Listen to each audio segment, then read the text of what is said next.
The point where I got to learn about myself made me understand that I love the way I am and not the way I look. Welcome to the Tales to Inspire podcast. Before we get started on this episode, I would like to invite you to our community so that you can hear more stories to inspire change within your life and positive change within the systems in which we live. All I want you to do is to click on the subscribe button. Your comments mean the world to us with anything that's resonated with you, and I absolutely love your support. I can't wait to go on this journey alongside you. Thank you so much for subscribing. Let's get into today's episode. Today we go into a deep dive with Reuben Sam. I'm Reuben Sam, and this is my tale to inspire. Reuben Sam, welcome to the Tales to Inspire podcast. Thank you so much for being with us today. Thank you, Krish, for having me. So what we're going to do is, instead of me trying to introduce you to our audience, if you'd like to introduce yourself, who you are, where you're from, and we'll go from there. That's a great question. Well, most of the time, people introduce themselves with their job role. Mm-hmm. And they say, yeah, I'm an architect, I'm a model, I'm a professional. But I'd rather say I'm an individual with multiple identities, multiple reality. And I was born and raised in Italy. I come from an African heritage. My parents were born in Africa, in Ghana, and moved in Italy in the 90s. Quite a rough period in Sicily, the south of Italy, where criminality was high, and they got through this period, really hardship for them, where they moved from this country, from Ghana to Italy, expecting to have a great life, but their kid was born in a mayhem, I say. So I was born and raised in Italy, in Sicily, in the 90s. I'm a 90s guy. I loved that era. It is amazing, simply amazing. And I was not born with this condition. As you can visually see, it's quite appealing. It's quite striking, I'll say. And for the first 2-3 years of my life, I was a normal kid, normal black kid in Sicily, where my parents were trying to get into the culture and understand, okay, what is this country? We need to raise a kid. It is really hard. How can we do it? And then, boom, all of a sudden, at the year of 3, I guess it was 3 years old, I got this condition, which is called vitiligo. And they were just shocked. They were just shocked because that was the first time they saw this condition. And of course I was not aware, and I was living my life as a normal kid. And this is where my journey starts. The condition that eventually, until now, is part of myself, part of me, and something that I'm proud now. But before getting into this stage, I had to go through different hardships. So when you ask about who is Reuben, is a person that comes from different origins, had different attachment, the culture, different culture which I interacted with, and different realities. And I'm proud to say that I'm now happy for my journey. I love that. I think we can stop the podcast episode with that, mate, to be honest. With the first time ever done that with the introduction. Incredible. But Reuben, let's jump into a few things there. So what made your parents decide to go to Italy? What was there a certain reason that Italy and not the UK, or why they decided to leave Ghana? Like, what was the situation with your parents? So my parents got married in Ghana, and my dad used to have a friend that lived in Italy for 4 years already, and they were looking to improve their lives because they wanted to just travel outside and providing us with tools and a reality that could benefit their kids.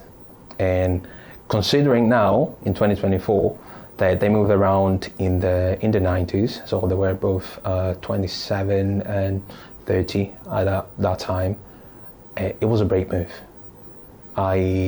I commend their work and what they've done, but they decided to move to just give us a better future. And I can only thank them, because if they didn't move, well, if they wouldn't have moved, I wouldn't be here, first of all. I don't know, I would have moved out of Italy. And they decided, they willingly So that's the thing that sometimes people don't really understand, They intentionally wanted to give their kids a better life. And being intentional makes tons of difference with all the action that you take in the future. I love that, and there must be, and I can sense it right now, so much gratitude towards your parents for making that decision. That's special, man. So then let's talk about then, because I think your parents are going to come up a lot during your story, but 3 years old, right? Yeah. You don't know what's going on. I doubt, I don't know when my first memory is, but I don't think it was as young as 3. Vitiligo, let's explain. So for the people listening to this podcast and not watching, actually, do you want to explain what vitiligo is? That might be a good starting point. What is vitiligo? Yeah, I'll give you the easier explanation about vitiligo, because I'm not medical, I'm not a doctor, and I could throw out words, but it's just pointless. But I'll make it easier.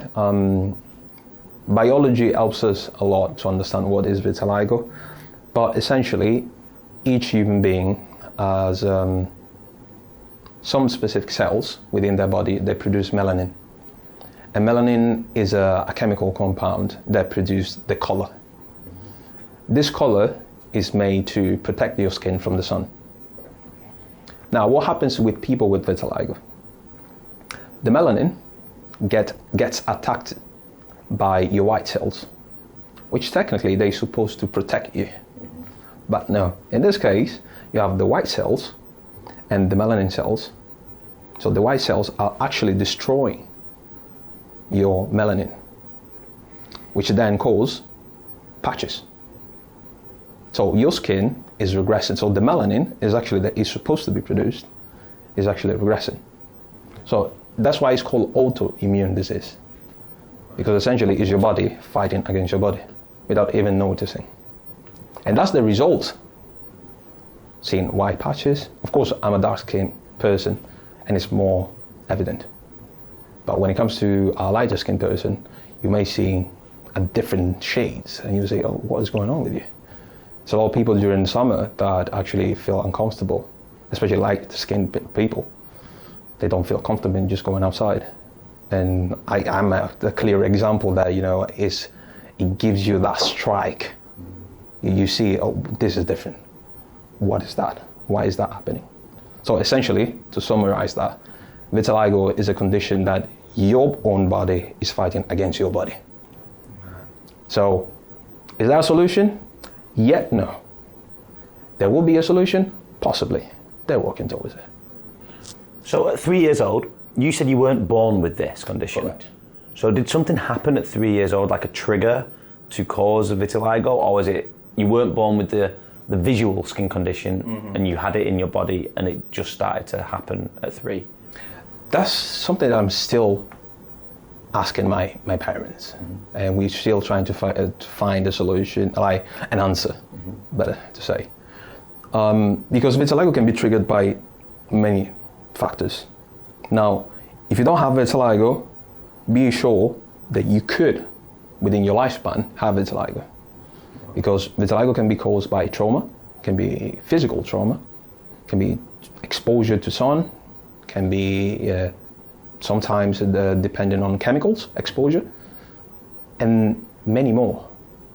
But within that span life, 3 years, we couldn't really find the answer. What happened within those 3 years that triggered my body? Was it stress? Was it anxiety? But I was 3 years old. So was it chemical exposure? Could be, but we don't know.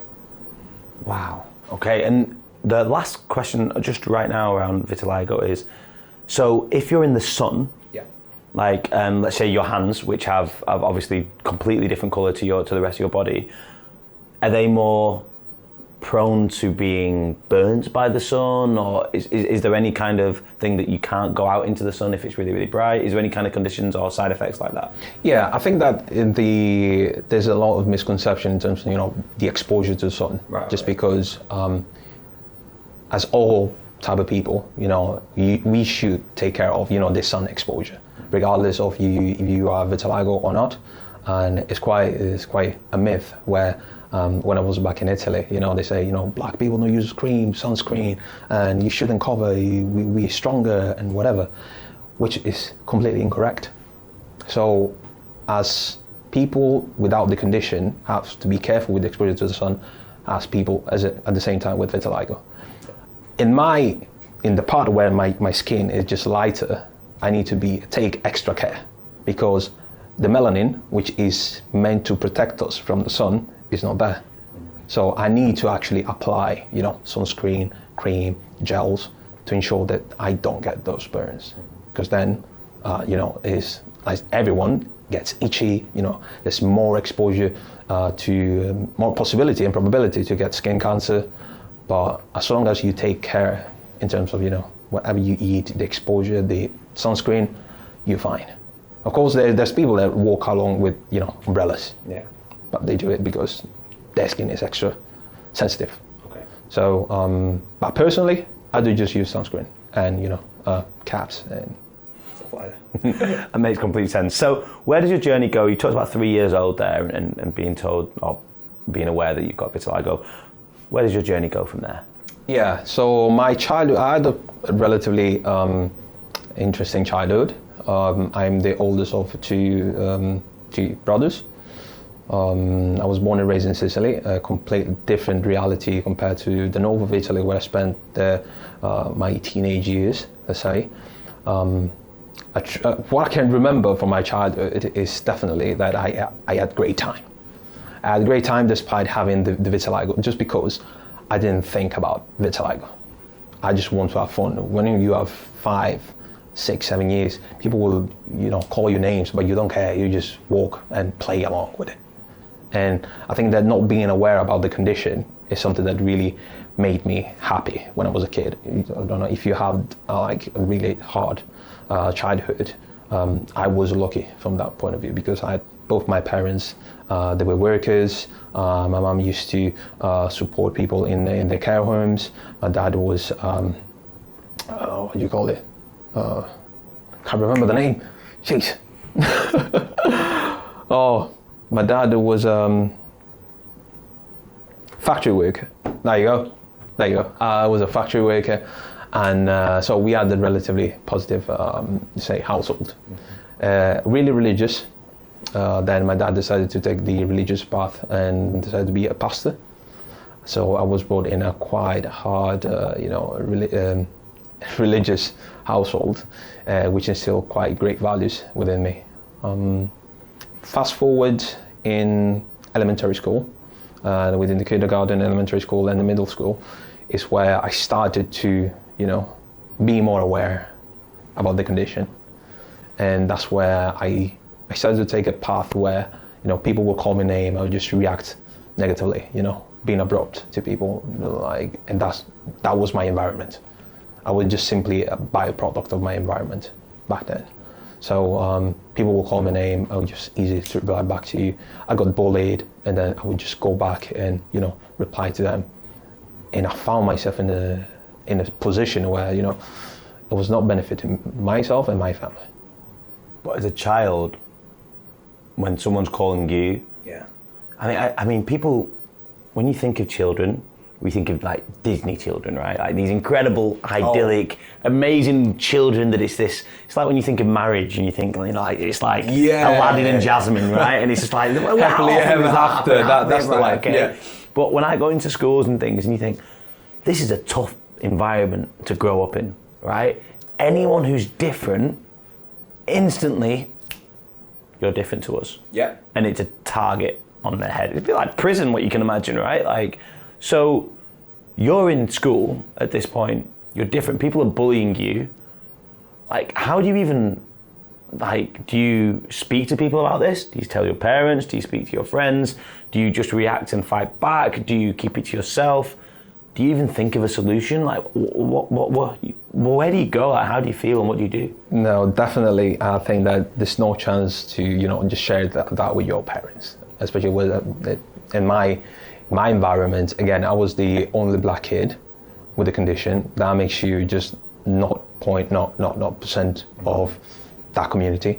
So within the African Ghanaian community, I was the only kid with the vitiligo. Within the Italian community, I was the only black kid and vitiligo. So definitely that was not the point where I just go back to my moms and say, oh yeah, I got called names. You know, people would have been pushing me and just be there in the bullseye and saying, oh, there you go. We have a kid to just playing around with.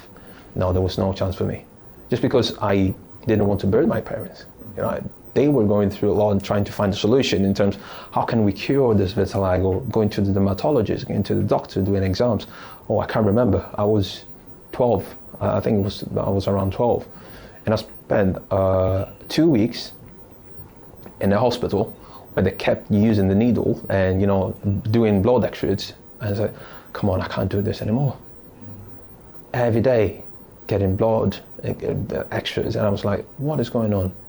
What is going on? And I was absolutely fine. They were just trying to find a solution for my vitiligo. And I didn't really want to go there. How did you feel at that time, 12 years old, about vitiligo? Did you hate it? Did you become, start to own it? How did you feel about your condition? No, I definitely didn't own it until my oldest age now. Oh, okay.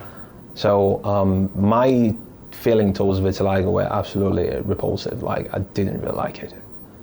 I tried to disguise it, but of course I couldn't do that on my face. I didn't use makeup. I tried to use makeup, but my mom didn't really have any makeup. So every time I go out with my friends, I would just ask the girl, can I borrow your lipstick or your high shades or whatever. And I used to do that, use the markers to just cover it. And I just hated it because I didn't really know why was I like that. And not knowing is just so hard. When you don't know what is going on with you and you don't know yourself, this is when the hardships comes. So my solution was just using markers, makeups, and try to disguise it. But of course there were guys who say, we see it, you're not black, stop pretending. So I'll get really in a hard place, just because mentally, specifically. I didn't want to talk to anybody, didn't want to talk to my parents about it, didn't want to talk to my friends about it. Everyone was just taking out the vitiligo and said, shush, let's move on and carry on with whatever we were doing. I remember when I was growing up that I'm half Indian, I'm half English. My mum's English and white, blonde hair, blue eyes, looks nothing like me. My dad's Indian and looks a little bit more like me. But I remember I never belonged to the Indian community. I didn't speak Gujarati. I didn't really connect with those people. I didn't belong to the English community. I didn't look like them. I had a name, Krishnan Patel, the biggest Indian name you could ever imagine, right? I'm like, cheers guys, you really helped me out there. I never knew where my community was. Maybe that's why I created Tales to Inspire. If you really look into it, maybe I wanted to create the community that I felt comfortable with. Yeah. Community is so important. Humans are not meant to be. Being alone is okay, because being alone, it can be empowering, but being lonely and not having a community is not what humans are supposed to be. Yeah, we're supposed to have community. Did you have friends at that age? Did you have groups of people you could trust that weren't family? Did you have people you could hang about with, or was it kind of like, the whole world's against me? Yeah, that's a great question, because in that comes the sense of belonging. Now, when I was in Italy, we were on a small black community, and when you grow up in a community which is predominantly white, you don't know where you belong, as you said. You try to push yourself and say, okay, am I white? My skin is telling me that I am white. But then at the same time, I go to the black community and say, remember, you're black. Where do I belong? I'm just there. I'm in the middle. I had the luck to have friends from different kind of backgrounds. I had my Italian white friends, whatever you want to call it, my Sicilian white friends, and I had my small black friends, which then ended up being my current friends. And I think that regardless of the two community, I've always was the only one, because none of them actually had vitiligo and could relate to that, neither the black community nor the white community. But I had friends which supported me. I had friends that didn't really care about my condition, but what they focused were my strength, which was my personality, my physical abilities. I used to play football. I was a bowler. I loved it. And they were just giving me names. They were exalting, they pushing, my abilities. I remember that one of my good friends is called Roberto, which I met a couple of weeks ago when I went back in Italy. He used to call me the octopus. I was like, why would you call me the octopus? Just because I used to be a great goalkeeper, and wherever I put my hands, my feet, I could take that ball regardless. Yeah. And I got my name like the octopus. But then of course I had different names that were not related to sports. And those were names that I really couldn't accept. So did I have friends? Yes, I had. Were they great? Yes. But at the same time, I had people that were so-called friends that actually turned my back. And I was like, no chance I'm working with you. So I couldn't really fit in the white or the black community. But I was my only self, like just myself within the two. But I managed to find good people in both sides. I would say sometimes more in the white community than the black community. Okay. It's really interesting that we have communities, right? Because communities are so important, like we just talked about. But also communities can be very guarded, and they can be but sometimes they don't know why they're guarded. Like maybe it's the history of Indian people from where I'm, like my half of the side of it, or black people from Ghana. Maybe there's a tradition that we're trying to keep that tradition alive, or whatever it is. Yeah. But I think it's because of fear. Exactly. I think there's a fear of the unknown.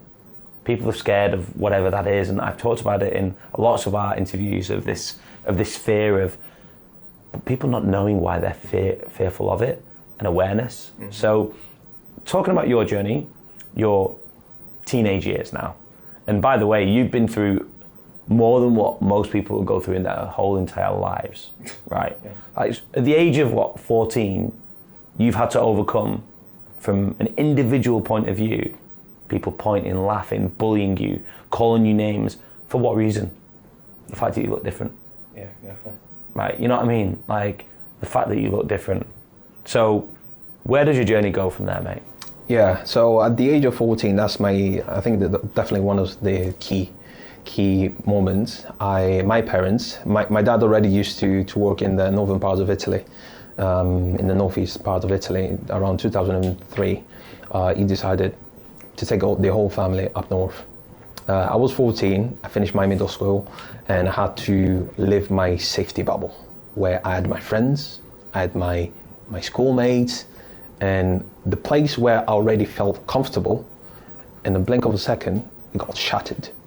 My dad just decided, okay, of course my mom agreed and said, okay, we have to move just up north, there's more work opportunities, you can take your life up there, you'll find a new school, you'll find new friends. And it's hard. For a kid of 14 years, I wish, I can't say I wish no one to go through it, but I'll say, give your kids the opportunity to just settle in a place. Now, when I was 14, I had already my safety bubble with my friends, and as I said earlier, but then when I moved up north, it was square zero. Back.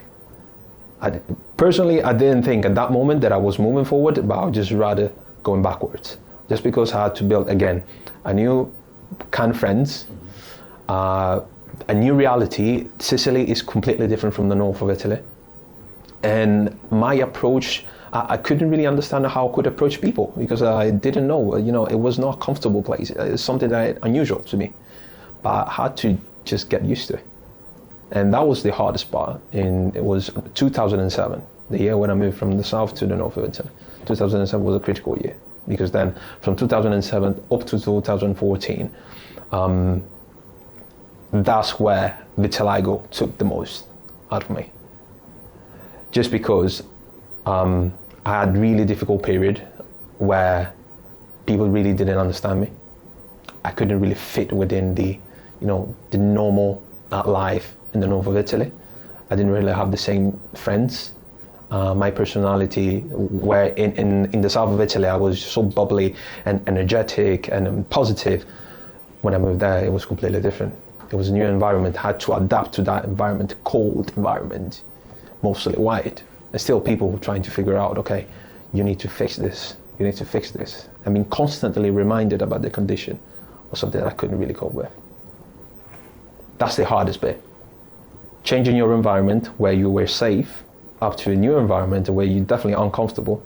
That's why now I embrace the uncomfortability sometimes, because it's where you grow up. It's where you take the most out of it. When you look back at that time now, do you look back at it as that was the perfect opportunity for growth? Or do you look back at it as, actually, I wish I just stayed in Sicily and had the good times and stayed there? Like, where do you look, and how do you judge your parents for making that decision and putting you through so much difficulties? If I look this retrospectively, I say it was needed. It was needed to put myself in a position where I needed to be shook. It was needed, because if you stay too much comfortable, there's a beautiful book called The Comfort Crisis by Adam Grant, where if you get too comfortable, you end up like not being able to fulfill your potential, being able to move forward with your life. You're just content. That's it. It feels like Homer Simpson on a couch, watching the TV, and that's it. That's your life. Was it needed? Yes, 100%. Was I comfortable? Absolutely not. What my parents did, they looked like quite in the future, and that's why I said I'm quite glad they did it, although I was not positive about it. But it was needed, because what those 7 years taught me allowed me to be now here in this country and be a completely different person, and take those lessons now into real life situation, and understanding, being more kind, being more open, and able to listen. And you're fully embracing that with the work that you're even doing, which we'll get to, everything you're doing right now, you probably wouldn't have done if it wasn't for those 7 years of your parents taking you out of your comfort zone. Yeah. Yeah, exactly. And as you said, how do I feel about my parents? I feel absolutely grateful, because sometimes you don't realize when you're in the situation. You need to take yourself out of the situation to understand how much people have done for you. And sometimes people just tell me, okay, thank your parents and that's it. Do you know what they've done? And even if you don't know, I don't really need to just sit here and explain to you, because you can't really relate, you can't understand, because I was with them 24/7. So for me, just pointless, you just try to convince you and tell you, okay, my parents did this. But the moment when they decided, again, intentionally, to just say, okay, I want to move to this new city, find a new job, ensuring that my sons and my kids can have a better future, and they did it. Absolutely grateful.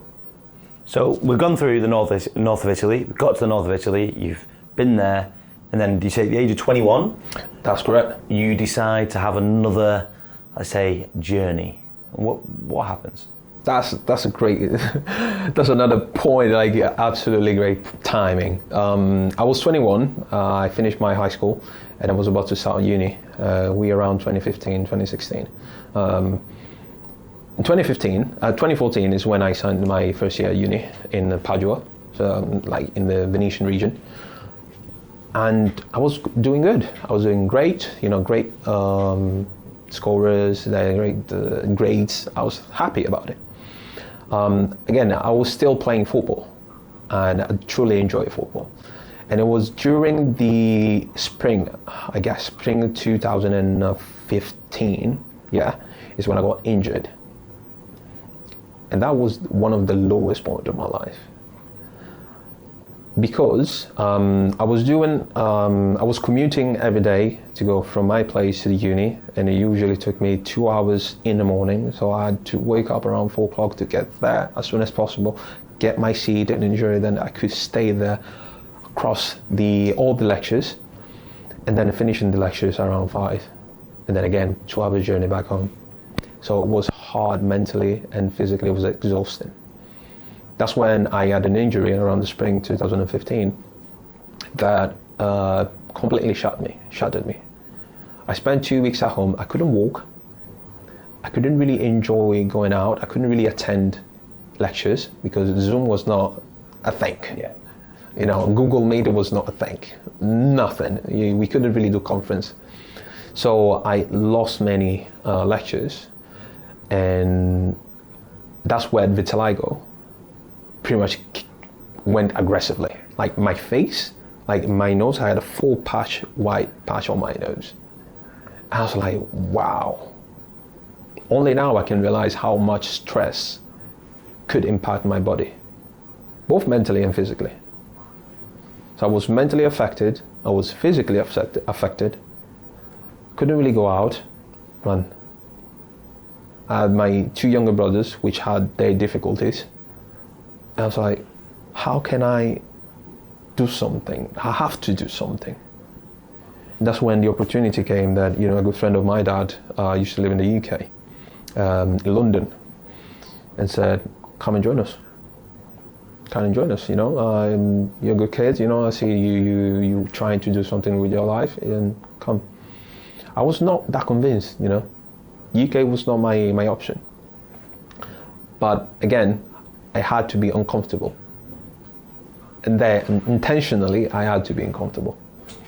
So that's when I just say, you know, I took the opportunity and say, yes, I'll move with you.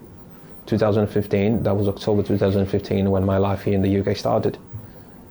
I'll never forget the time that I got into a plane, cold October, flew from Venice, landed to Leeds, that whole great northern Leeds, took a National Express to come down to Manchester, and then straight up to Stoke-on-Trent.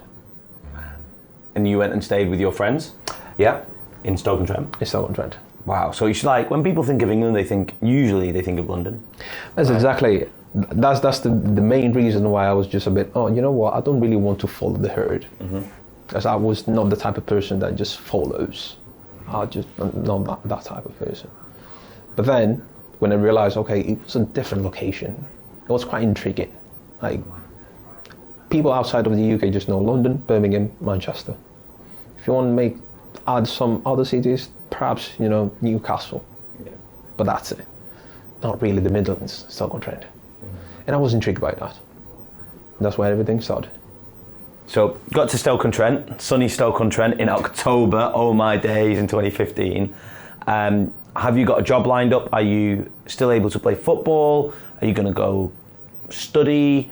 Like, you've got a whole world of opportunities, or you could look at it as, man, I've just got to Stoke-on-Trent and I don't know what I'm going to do in my life.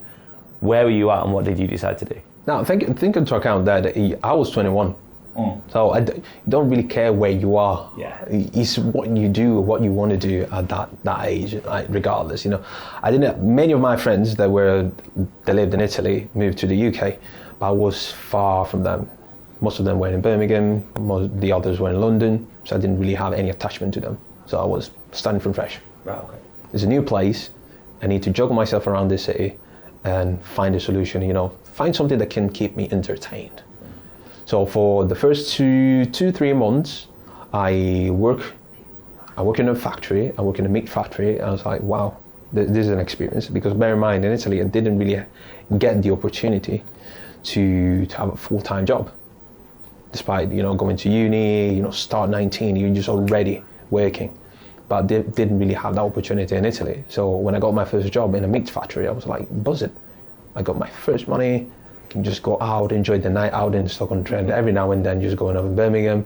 It's like, whoa, it's active, it's interesting because it's a new culture. It's a cultural shock. And when I moved, I started realizing what my parents did, moving from Ghana in the 90s, where the technology was not even that developed as now, to Italy. I'm kind of following their path. Changing continents, man. Yeah. It's completely different. Yeah. So I had the luck, though, of course, you know, I moved to the UK. So I could juggle myself around into an environment that could help me to just develop myself. Did you speak English? Not really that much. Okay. So it's funny, I'll just tell you this story. When I was a kid, my dad try to just instill like speaking in English, because Ghana, it was a British colony back in the imperialism time.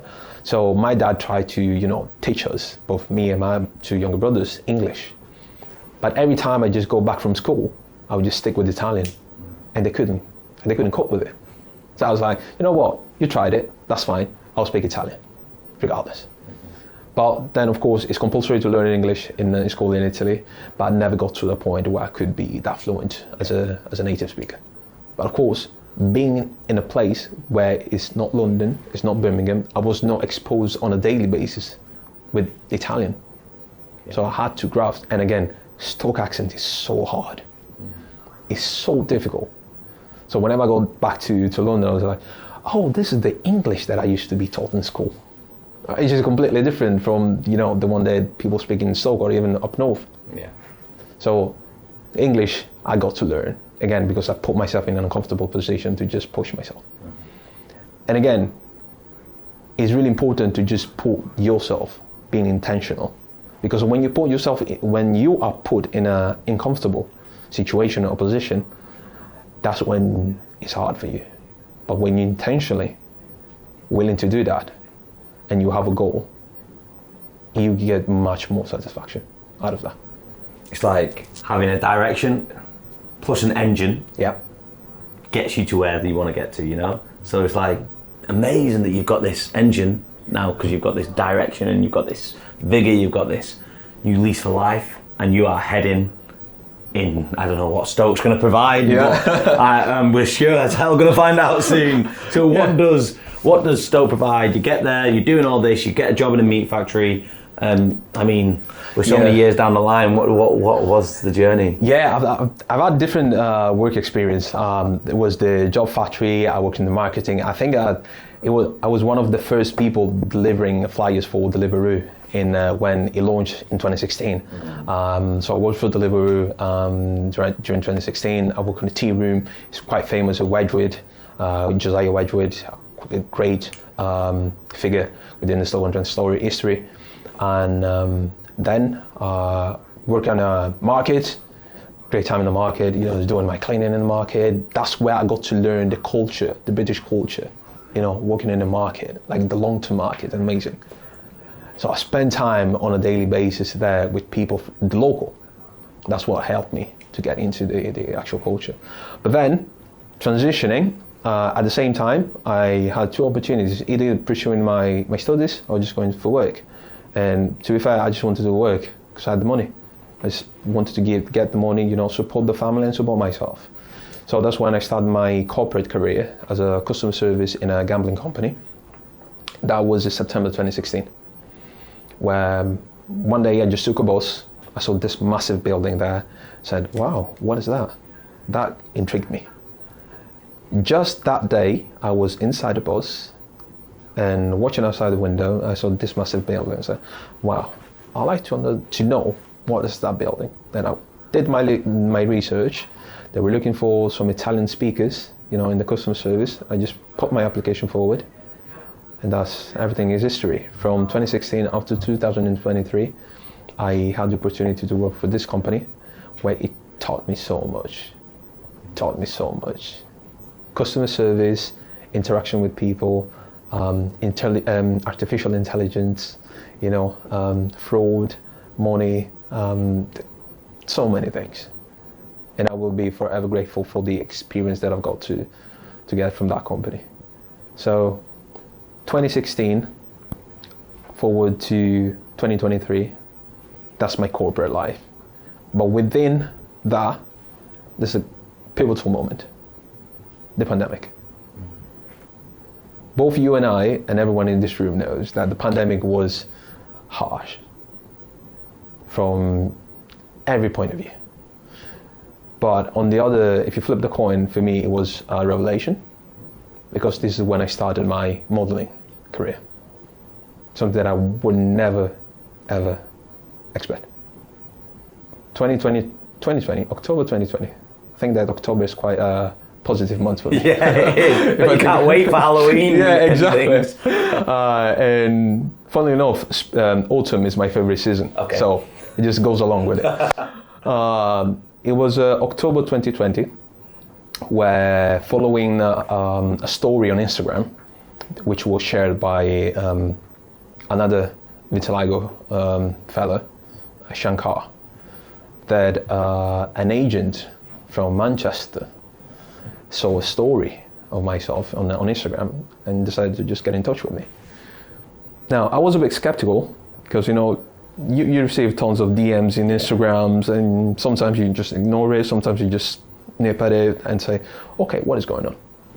Back in the days, I was with my partner, so we really didn't do much around home, so I was like, okay, let's give it a try. She pushed forward, and I went through the DMs, and the guy said, are you a model? Are you represented by any agency? I was like, oh, me. Exactly. When you receive that weird message and then you just start questioning, what is going on? Is this fake? Then bravely enough, I just said, okay, let me just reply back to the guy and do my own research. It's really important, to get to that point and do your own research. You just don't rely on people like that. No, it's really important. And I like to put that as a disclaimer. If someone DMs you, try to do your own due diligence. Yeah. And I think that helped me. The corporate experience helped me to do that as well. So I get back to the guy, and quite excited. Back in 2014, I did my first photo shoot. That was just a random photo shoot. But after that, never again went to the modeling industry. Fast forward 2020, this guy decided to just DM me. I replied back to him within a span of a week. I went from a DM on my couch to the modeling agency in Manchester. We have this little chat, like, do you want to be a model? Well, do I want? Really? No. Do I want to just push the vitiligo and the diversity out? Well, yes. Just let me go for it.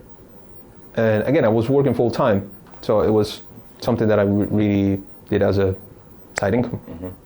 And it was fun. And that was one of the best decisions I've ever took. So fast forward 2020 to 2024, I'm a full-time model.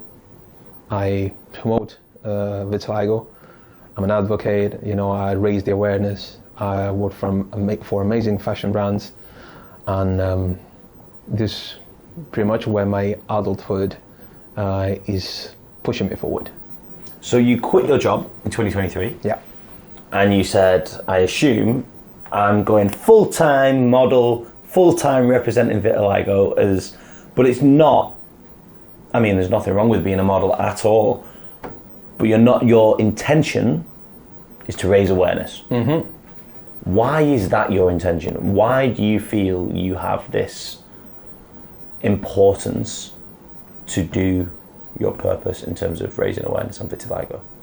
It's really important. We touched this point earlier about understanding who you are and learning. Now in 2020 is when, more 2019, is when I decided to purposely learn about vitiligo. My mind completely switched. Just because I documented myself, I understood what was the vitiligo.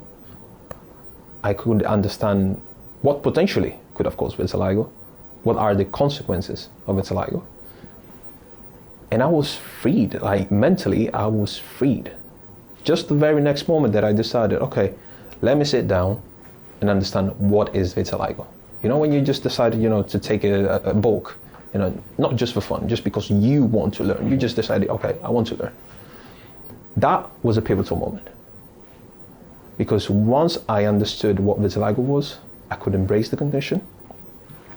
I was not hoping for the solution, which is something that my mom is always pushing for. Is that, we can find this cure, let's go for it.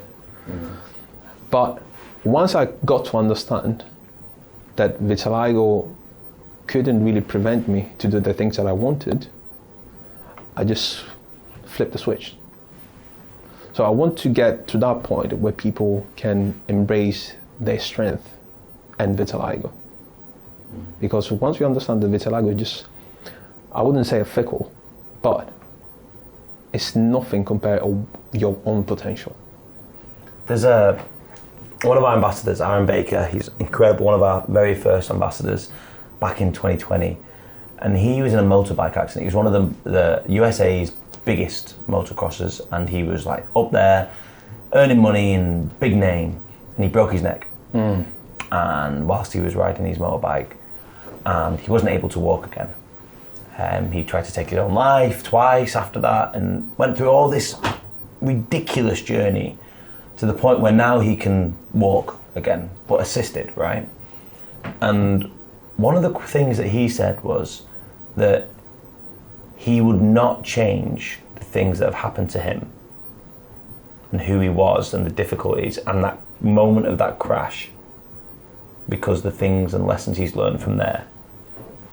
If there was a cure for you for vitiligo, would you be like, yeah, let's go for it? Or would you be like, no, I'm good, thank you? Would you go on your mum's side? Or would you be like, you know what, no, I'm good, and like, where are you? And there's no right or wrong answer, but yeah, what would your answer be? Where am I now? The point where I got to learn about myself made me understand that I love the way I am and not the way I look. Because the way I look is just a result of what people may think about me. So if I had the opportunity now, as of today, to just, they find a cure and say, Reuben, this is the vitiligo, you can go full black. I'll be, no thank you, just because I got to learn that I love myself the way I am and not the way I look. And I think that it's really hard to just accept for people with vitiligo. Now, take into account that I was 3 years old when I had vitiligo. So I can't picture myself in any other different way. There will be an identity crisis. And if I have that identity crisis, I'm like, okay, we're going back. So that's why I don't push for any people that don't want to, that want to actually cure their condition, because I understand how hard it is to cope with it. But I had to go through 20 years. I don't know how many people actually can go through that, in a span of that less of a time. Again, vitiligo can happen when you're a kid, when you're in your 20s, in your 40s, in your 50. And I could totally understand if someone with at the age of 40 and 50 say, if I had a cure, 100% I'm going for it. Because perhaps vitiligo just happened to you. And you can't really take that. But from my personal perspective, again, it's not how I look, but who I am. And once you understand who you are, you just lean into, as we said earlier, you lean into your strength. Would I define this as strength? I'll define this my unique point. So as of now, definitely I'll say, thank you. I'll pass that to someone that needs it more. Amazing. Oh, Reuben, this has been unbelievable, mate. Like, first of all, I just want to say thank you. And it's been unbelievable because you've been vulnerable and you've shared your truth. And I think there's something so powerful about the power of real life, right? You've not gone to a textbook. You've lived this experience. Moving from the south of Italy to the north, to Stoke, the difficulties you've had with vitiligo, and then the acceptance you've got, and the journey you've been on within the workplace, working in a meat market, in a market, to being a model and all this stuff, mate. How we've got through this in an hour is unbelievable. But I just want to say a huge thank you. You're standing up for others. That's a choice. Yeah. You don't have to do that, That's a choice that you're making to stand up for others. That's kindness. That's truly taking others into your world and to say, I care about the world in which I live. Yeah. So thank you, mate. Not for sharing your story with me today, but for standing up and for truly being Reuben Sam, know. So thank you for doing that, mate. That's super special. Not everyone does that. No, I really appreciate that. Your kind words. The effort. Being so open to listen to me. It's really a pleasure. And to take on that point, you said I've chosen to take that. And yes, because I feel that each one of us has their own mission, has their own path, and that's really something religious that my family actually instilled in me. Everyone has got his own mission. So once you identify that, I think you go in for it. Mm-hmm. That's the main reason why here in Manchester, with another partner, we decided to bring alive, a community for vitiligo, which I want to push that narrative. I want to help those which were in my same position. Because when I was a kid, there was no one with vitiligo around. I felt lonely. And I can't understand, all the people that are going through it now. That's the main reason I made, I pursue my modeling career.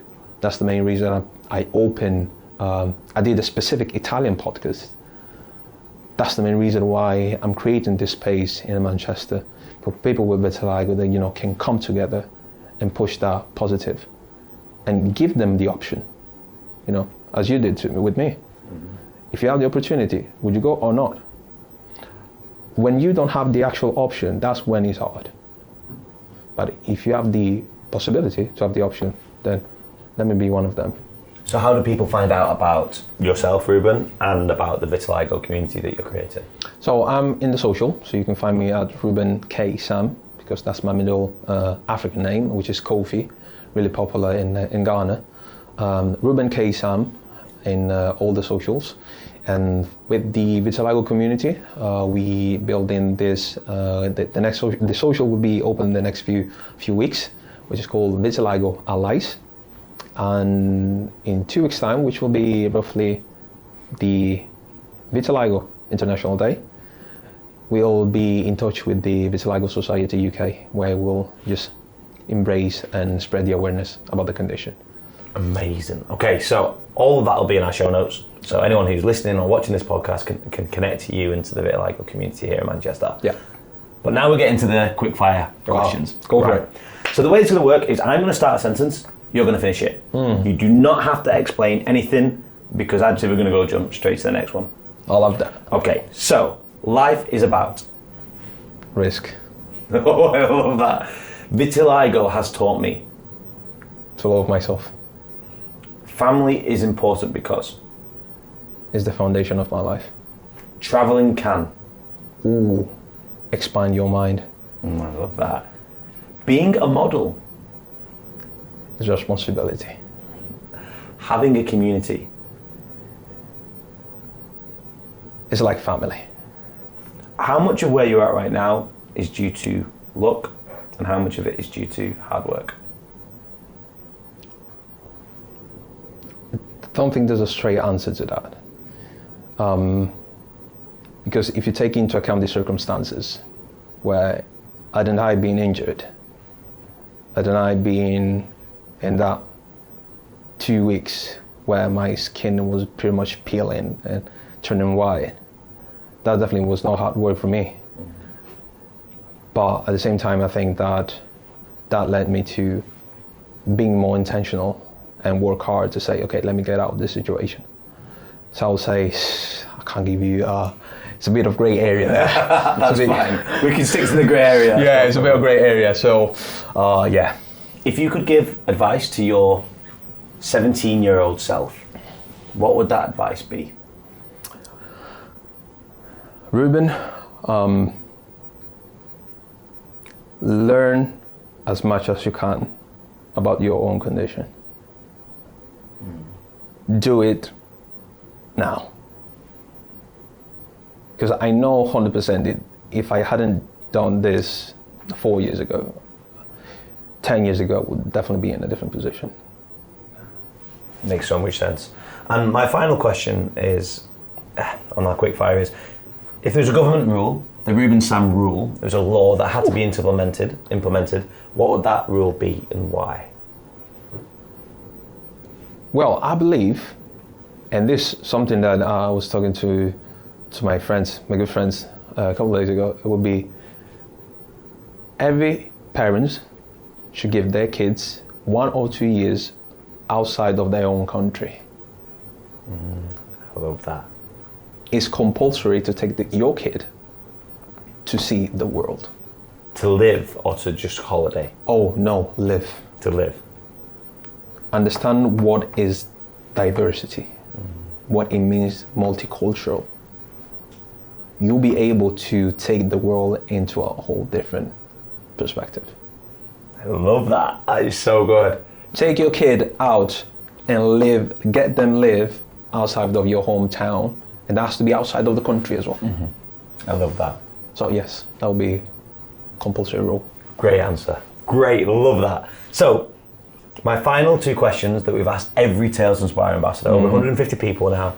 So Reuben Sam, what is your definition of the word inspire? Oh, take the lead and the rest will follow. That's where you inspire. You take the lead by taking action. And once you take that action, people will just replicate that action. But be willing to take that step. That's what it means inspire. Love that. And Reuben, if you were to live your fullest life, you know, you got to the grand old age in your 90s or your 100s and you're looking back on your life and you're like, man, I did everything I wanted in this lifetime. What is it that you want to have achieved during this lifetime? There's no specific goal, definitely, not at this age. But being able to give people the hope and saying, you know, I followed you and you inspire me to take this action. Even simply someone saying thank you to me. That would be to me the massive achievement, because that means that I've truly made a change on someone's life. I wouldn't say, you know, I could take out the poverty, you know, kill the world hunger. Definitely something that if I join the forces with, you know, the big powers, I can definitely do it.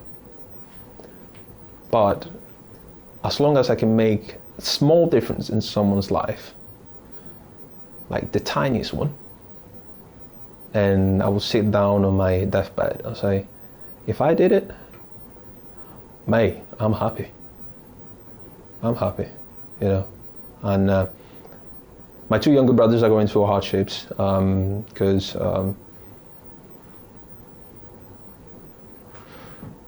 one of them suffers from epilepsy. The other one has learning disabilities as well. And if I'm able to just being there for them, you know, turning their life and they say, just thank you, I'm happy with it. Reuben, thank you so much for being on the Tales to Inspire podcast, mate. Thank you for watching today's episode. If you enjoyed today's episode, then please leave a comment in the comment section below, and we cannot wait to see you for our next episode.